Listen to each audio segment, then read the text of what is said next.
A verdade é que a pressão para Jair Bolsonaro escolher um sucessor para a extrema-direita nunca foi tão grande. E enquanto a família Bolsonaro tenta manter o controle, Tarcísio está lá, quietinho, só observando, enquanto o Centrão prepara o terreno. Agora, vamos falar sério. Por que essa pressa toda? Por que esse desespero para ungir um novo líder agora? Simples. A situação jurídica do ex-presidente é crítica. Segundo a própria família, ou ele está morrendo politicamente, ou, segundo os fatos, ele está triplamente inelegível. Não tem para onde correr. O cerco se fechou. E aí entra a família. O Eduardo Bolsonaro é réu. O Flávio Bolsonaro tenta assumir o papel de o adulto na sala, o porta-voz da família, mas a gente sabe que ele não se bica muito com a Michelle. Tá uma confusão interna. Eles sabem que o tempo está passando. E é aqui que entra a figura do Ciro Nogueira. O Ciro, raposa velha da política, já veio a público com um papo muito suspeito. Ele diz: o nosso candidato, necessariamente, tem que se comprometer a livrar a cara do Bolsonaro. Olha a jogada. Isso é um recado direto para o Bolsonaro. Ei, escolhe logo o Tarcísio, porque ele é o único com poder para te salvar. Mas, gente, cá entre nós, isso é conversa para boi dormir. O Tarcísio ou qualquer outro presidente não vai ter o poder de dar indulto, graça ou anistia que passe por cima da Constituição ou do STF. Isso geraria uma insegurança jurídica absurda. Mas eles continuam vendendo essa ilusão. Quem mais tem a ganhar com o Bolsonaro fora do jogo? O Tarcísio. E quem mais tem a ganhar com o Tarcísio? O Centrão. Pensa comigo, se o Alexandre de Moraes fosse realmente esse ou militante anti-bolsonarista que a direita pinta, ou uma petista disfarçado, ele faria o quê? Ele arrastaria esse processo por anos. Quanto mais tempo o Bolsonaro ficasse sangrando em praça pública, pior para a direita se reorganizar. Mas não. O ministro tomou decisões. O jogo andou. E a família Bolsonaro sente isso na pele. O Carlos Bolsonaro, o vereador 02, soltou uma frase ontem que chega a ser dramática. Ele disse que estão torturando o pai dele diariamente. Segundo o Carlos, existe uma pressão gigantesca para que o pai abra mão do capital político e passe o espólio, a herança dos votos, para outro nome. Carlos disse textualmente: eu não sou meu pai.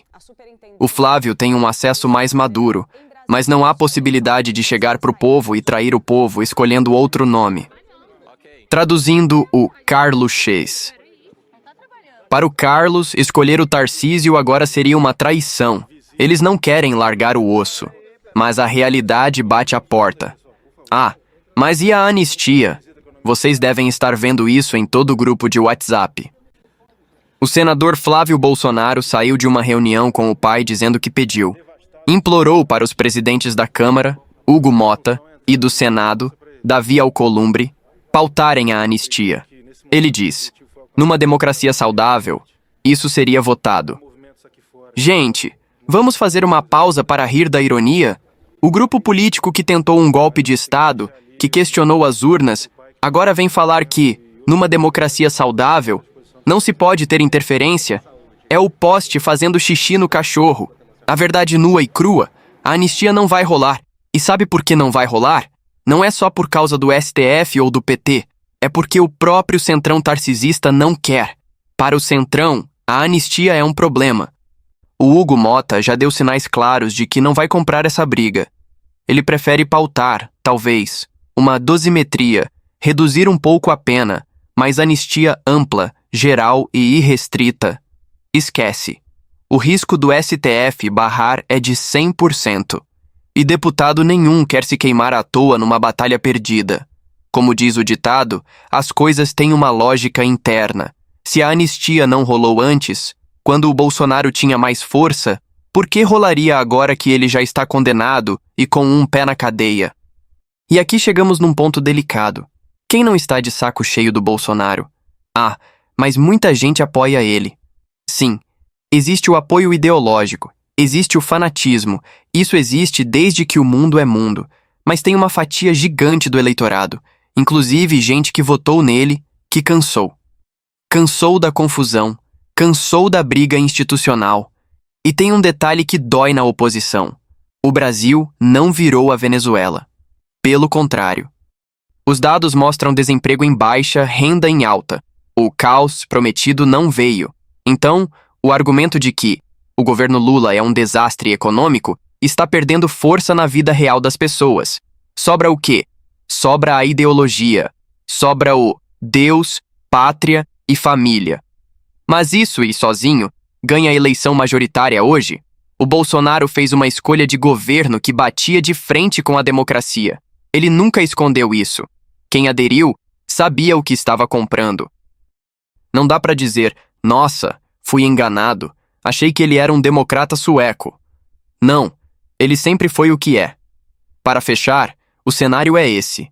Hugo Mota na Câmara e Alcolumbre no Senado estão cada vez mais independentes. Eles estão rompendo com o PT em algumas pautas, rompendo com a oposição em outras. O Centrão, meus amigos, só é fiel a uma coisa: ao poder. Eles não vão pautar a anistia. Eles vão cozinhar o Bolsonaro em banho-maria enquanto preparam o terreno para o Tarcísio, o tal sapo de boca pequena, assumir o comando. A pergunta que eu deixo para vocês hoje é: vocês acham que o Tarcísio vai ter coragem de trair o clã Bolsonaro abertamente ou vai continuar comendo pelas beiradas?